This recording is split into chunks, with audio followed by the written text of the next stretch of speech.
Law number 6, never outshine your master, মানে কোনো দিনই নিজেকে সর্বশ্রেষ্ঠ দেখানোর চেষ্টা করবেন না। কেন?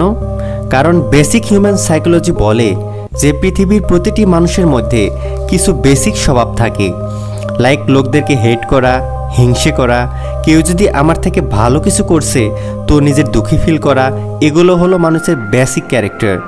এবার যদি আপনি বলেন না ভাই আমার মধ্যে তো এই স্বভাব নেই, তার মানে আপনি মিথ্যা বলছেন।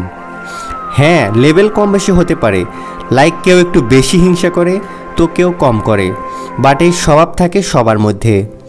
তো স্কুল, কলেজ, জব বা বিজনেসে এই ভুলটি কোনোদিনও করবেন না যা আপনার নিজের ক্লাসমেট, কলেজ ফ্রেন্ড, বস বা নিজের সুপিরিয়রের থেকে বেশি ভালো। মানে আপনার থেকে সুপিরিয়র কোনো ব্যক্তিকে কোনোদিনই এটি বুঝতে দিবেন না যে আপনি তাদের থেকেও ভালো। ইন দি এন্ড যদি কেউ বুঝে যায় আপনি তাদের থেকে ভালো কিছু করছেন, তাদের থেকে ভালো কিছু জানেন এবং তাদের থেকেও বেটার পারফর্ম করতে পারেন, তখন তারা আপনাকে বিপদ ভাবতে শুরু করে দিবে, কারণ তারা জানে যে আপনি তাদের নাম, খ্যাতি, লাইমলাইটকে কেড়ে নিতে চান। এবার যখন কোনো ব্যক্তি নিজেকে বিপদের মধ্যে পায় তখন সে ডিফেন্সিভ হয়ে যায়, আর লোকেদের এই আক্রমক ভাবনা আপনার সম্পূর্ণ কাজে জল ঢেলে দিতে পারে। যেমনটি আপনি জানেন যে ইউনিভার্সে মিলিয়নস অফ মিলিয়ন স্টার রয়েছে, কিন্তু যখন সূর্য উজ্জ্বল হওয়ার সময় আসে তখন সমস্ত নক্ষত্র লুকিয়ে যায়। কিন্তু একদিক থেকে দেখলে এমন লক্ষ লক্ষ নক্ষত্র আছে যেগুলো কিনা সূর্যের থেকেও লক্ষ লক্ষ গুণ বড়, কিন্তু তবুও তারা সূর্যের কিরণকে বাধা দেওয়ার সাহস করে না, কারণ এরা চায় যে লোকেরা সূর্যকে যেন সব থেকে উজ্জ্বল মনে করে, তাই তারা পেছনে থেকে যায়। আর আপনাকেও ঠিক এমনই এক মেঘ হতে হবে যা সূর্যের সেই আলোকে তো রোধ করবে না, তবে আপনার হালকা মেঘের কারণে যেন সেই আলো চারদিকে আলোকিত করতে পারে। সূর্য যেন এটাই মনে করে যে আমি হলাম রাজা, বাট এদিকে আপনি নিজের কাজ চুপচাপ করে যাচ্ছেন। দেখুন বন্ধু, এই 48 লস অফ পাওয়ার বইটি কোনো মোটিভেশনাল বই নয় বা ইন্সপিরেশনাল বই নয়, এটি পাওয়ারের বই। আর পাওয়ার খুব একটা ভালো জিনিস নয়, কিন্তু খুব নোংরা জিনিস যদি সেটি নোংরা লোকের হাতে থাকে। পাওয়ার খুবই ব্রুটাল এবং ক্ষমাহীন জিনিস।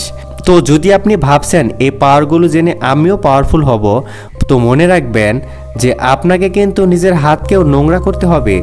এই ল বলে যে মাঝে মধ্যে নিজের কাজকে স্মুথলি পার করার জন্য আপনাকে নিজের বস বা সুপিরিয়র কোনো ব্যক্তির চাটুকারও হতে হবে, মানে তাদেরকে তেল মাখাতে হবে লোকাল ভাষায়, তবেই আপনার কাজ হবে।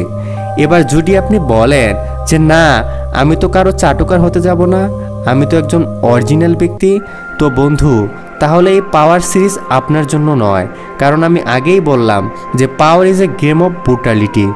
মনে করুন আপনার বস কোনো কাজ করছে আর আপনি জানেন যে সে কাজকে ভুল করছে, তো এখানে যদি আপনি তাকে ভুল ধরিয়ে দেন তো লস কিন্তু আপনারই, আপনার বস কিন্তু আপনার উপর রেগে যাবে।